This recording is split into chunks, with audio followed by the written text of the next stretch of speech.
Commissioning of the Comfort Control Unit 230 volts is easy and can be done by a specialist in only a few minutes.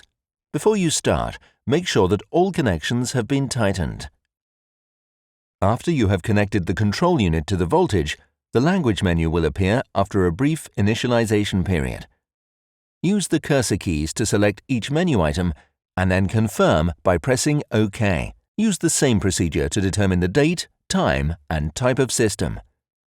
You will find these on the system rating plate. Finally, you determine the suitable maintenance interval.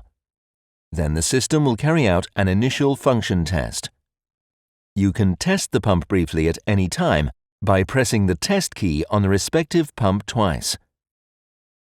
Note that the preset values always have to be adapted to local circumstances. You can change the parameters using the Settings menu.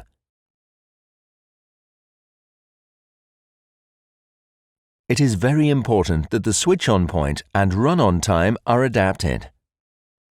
You can view all fault and event messages in the log at any time. You will find this in the information menu using the same procedure.